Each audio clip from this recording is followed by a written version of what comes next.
Slick back. No, no, slick back. That's what I said. Slick back. No, nigga, I'm a pimp named Slick back. Pimp named Slick back. Pimp named Slick back. Nigga, are you deaf? I'm a pimp named Slick.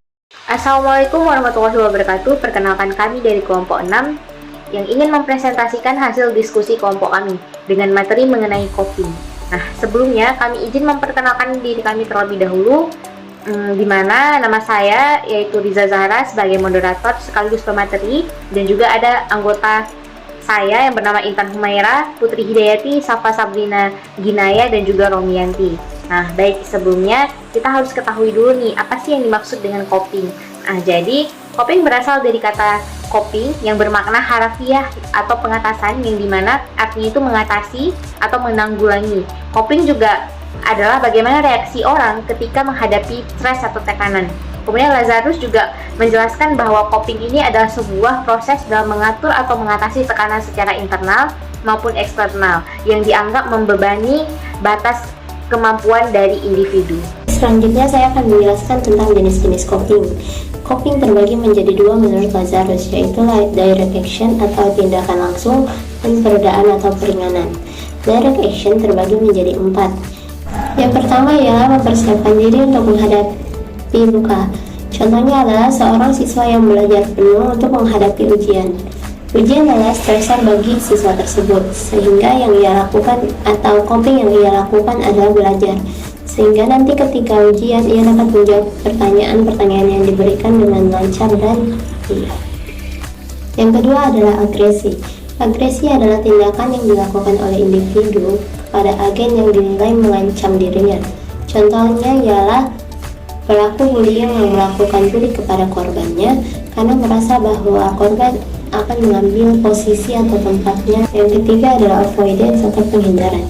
Hal ini dilakukan oleh individu ketika merasa bahwa agen yang menyerang tidak lebih kuat atau lebih berkuasa dari dirinya. Contohnya adalah korban bullying yang akhirnya pindah sekolah karena dibully oleh pelaku bullying.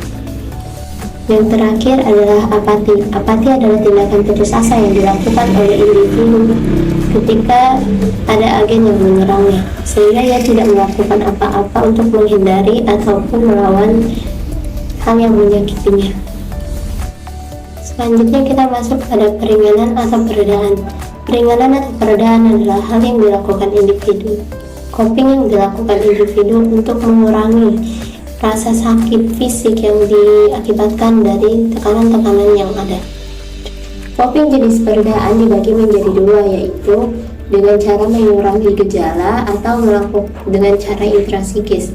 Dengan cara mengurangi gejala itu seperti melakukan meditasi atau dengan berdoa kepada Tuhan, atau dengan negatifnya ialah dengan mengonsumsi narkoba. Sedangkan dengan cara intrasikis itu biasanya disebut dengan defense mechanism atau pertahanan diri. Contoh dari defense mechanism atau mekanisme pertahanan diri ialah displacement atau pengalihan. Contohnya ialah seorang suami yang ketika dimarahi oleh bosnya, kemudian ia pulang ke rumah karena ia tidak bisa melampiaskan ke bosnya, ia melampiaskan marah tersebut kepada istrinya yang berada di rumah. Itu merupakan contoh klasik dari pengalihan atau displacement tersebut. Baik, selanjutnya saya akan menjelaskan tentang jenis-jenis coping konstruktif ataupun positif yang disebutkan oleh Harber dan Brunyon. Nah, jadi yang pertama itu ada penalaran. Nah, jadi penalaran ini ataupun reasoning ini melibatkan pemikiran logis dan pertimbangan rasional untuk mengatasi masalah ataupun stres. Contohnya tuh misalnya kita merencanakan langkah-langkah untuk menyelesaikan suatu masalah ke depannya gitu, ataupun masalah yang sedang kita hadapi. Selanjutnya ada objektivitas.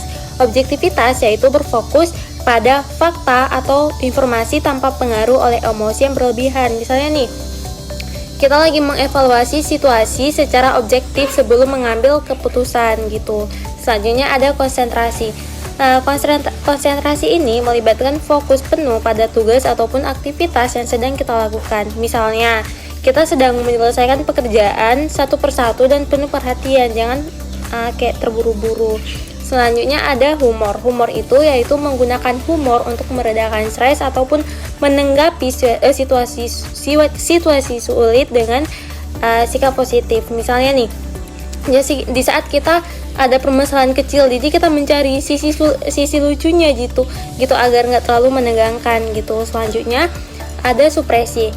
Nah, jadi supresi itu yaitu menahan ataupun mengendalikan emosi negatif untuk sementara waktu. Jadi kayak kita meredakan dulu emosi kita. Misalnya kita lagi marah nih sama kawan kita, jadi kita kan sering tuh kayak tarik nafas kemudian lepaskan gitu. Nah, selanjutnya itu ada toleransi.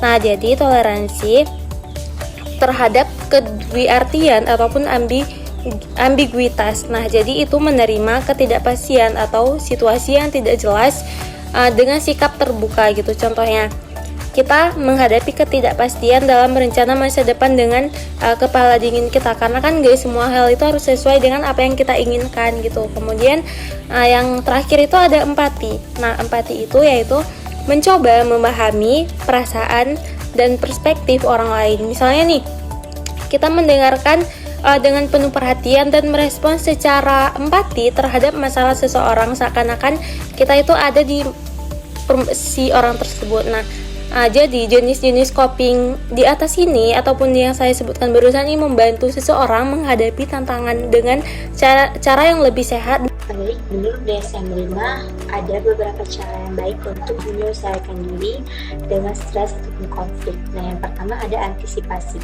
Antisipasi ini ialah artinya kita siap secara mental menghadapi masalah dan juga stres. Kita bisa mencari solusi sebelum masalah itu terjadi, dan juga coping lain. Yang kedua ada afiliasi. Nah, afiliasi ini berarti kita butuh dukungan dari orang lain saat menghadapi sebuah permasalahan. Yang ketiga ada altruisme. Nah, altruisme ini ya berarti membantu orang lain bisa jadi cara kita mengalihkan stres. Kita fokus membantu orang lain. Yang keempatnya ada peningasan diri atau self-assertion.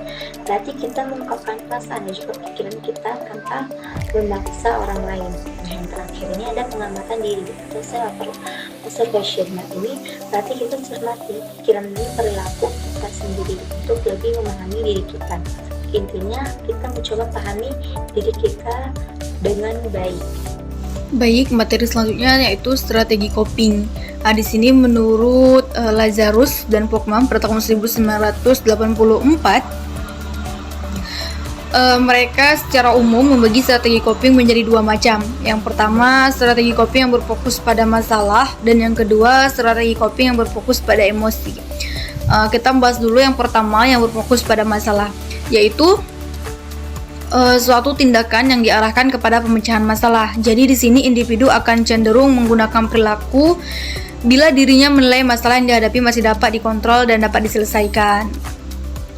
Jadi di sini ada beberapa perilaku. Yang pertama itu ada perilaku problem solving, yaitu seorang bereaksi dengan melakukan usaha untuk mendapatkan tujuan mengubah keadaan, diikuti dengan pendekatan analisis dalam menyelesaikan masalah. Contohnya, seorang yang melakukan problem solving akan bekerja dengan penuh konsentrasi dan perencanaan yang cukup baik, serta mau berubah gaya hidupnya agar masalah yang dihadapi secara perlahan dapat terselesaikan. Misalnya seorang penyakit MAH, dia ini mau berubah gaya hidupnya dengan hidup sehat demi membuat penyakitnya sembuh. Yang kedua ada confrontative coping, yaitu bereaksi untuk mengubah keadaan dalam menggambarkan tiga risiko yang harus diambil. Misalnya nih, seorang yang kekurangan ekonomi, dia menyelesaikan masalah ekonomi itu dengan mencuri. Nah, ini kan yang bertentangan dengan aturan, menyelesaikan masalah yang bertentangan dengan aturan dan mengambil resiko yang cukup besar. Selanjutnya itu ada seeking social support, yaitu bereaksi dengan mencari dukungan dari pihak luar. Misalnya dukungan baik itu bantuan nyata maupun dukungan emosional. Misalnya itu nggak jauh dari kata psikologi, psikiater, dokter, dan lain-lain. Selanjutnya ada strategi coping berfokus. Selanjutnya ini yang kedua, strategi coping yang berfokus pada emosi. Di sini ini bertujuan untuk modifikasi fungsi emosi tanpa melakukan usaha mengubah stresor secara langsung. Perilaku coping yang berpusat pada emosi cenderung dilakukan bila individu tidak dapat mengubah situasi yang menekan dan hanya dapat menerima situasi tersebut karena sumber daya yang dimiliki tidak mampu mengatasi situasi tersebut. Nah, di sini ada beberapa. Yang pertama itu ada positif afrasial. Di sini ini kita memberi nilai positif adalah yaitu bereaksi dengan menciptakan makna positif dengan bertujuan untuk mengembangkan diri, termasuk melibatkan diri dalam hal religius. Misalnya nih, kita tertekan dengan menerima keadaan bahwa kita itu menjadi anak psikologi yang tidak sesuai dengan keinginan kita. Jadi kita itu harus menerima dan mengambil hikmah yang terjadi, tidak menyalahkan orang lain, serta kita bersyukur dengan apa yang telah terjadi pada hidup kita. Selanjutnya yang kedua ada assertive responsibility. Ya, artinya penekanan pada tanggung jawab. Di sini ini yaitu bereaksi dengan menumbuhkan kesadaran akan peran diri dalam permasalahan yang dihadapi dan berusaha mendapatkan segala sesuatu sebagaimana mestinya. Jadi maksudnya itu kita mampu menyesuaikan diri dalam kondisi yang sedang dialami. Misalnya nih, kita seorang mahasiswa yang sedang masalah dengan tugas. Jadi kita mampu membawa diri kita bahwa yang namanya mahasiswa tidak jauh dari kata tugas dan kita harus menyelesaikan tugas tersebut. Seperti itu. Selanjutnya yang ketiga adalah self controlling, yaitu pengendalian diri. Di sini itu kita bereaksi dengan melakukan regulasi baik dalam perasaan maupun tindakan. Misalnya itu seorang yang melakukan coping ini untuk menyelesaikan masalah akan selalu berpikir sebelum berbuat sesuatu dan menghindar untuk melakukan sesuatu tindakan yang secara tergesa-gesa. Yang keempat ada distancing. Distancing artinya menjaga jarak. Di sini itu artinya kita tidak terbelenggu oleh permasalahan. Contohnya seorang yang melakukan coping ini menyelesaikan masalahnya terlihat dari sikapnya yang kurang peduli terhadap persoalan yang baik yang sedang dihadapi, bahkan mencoba melupakannya seolah tidak terjadi apa-apa. Seperti itu. Baik, dari hasil pemaparan materi kami dapat disimpulkan bahwa coping merupakan cara-cara yang digunakan oleh individu untuk menghadapi situasi yang menekan. Oleh karena itu, meskipun coping menjadi bagian dari penyesuaian diri, namun coping merupakan istilah yang khusus digunakan untuk menunjukkan reaksi individu ketika menghadapi tekanan stres. Nah, jadi ada berbagai macam coping, pendapat berbagai tokoh pun beragam. Nah, jadi ada yang menyebutkan istilah coping hanya untuk cara-cara mengatasi persoalan yang sifatnya positif, namun ada juga yang melihat coping sebagai istilah yang netral. Nah, coping yang negatif itu menimbulkan berbagai macam persoalan baru di kemudian hari, bahkan sangat mungkin memunculkan berbagai gangguan pada diri individu yang bersangkutan. Sebaliknya, apabila coping itu positif, itu menjadikan individu semakin matang, dewasa, dan bahagia dalam menjalani kehidupannya. Sekian presentasi dari kelompok 4. Assalamualaikum warahmatullahi wabarakatuh.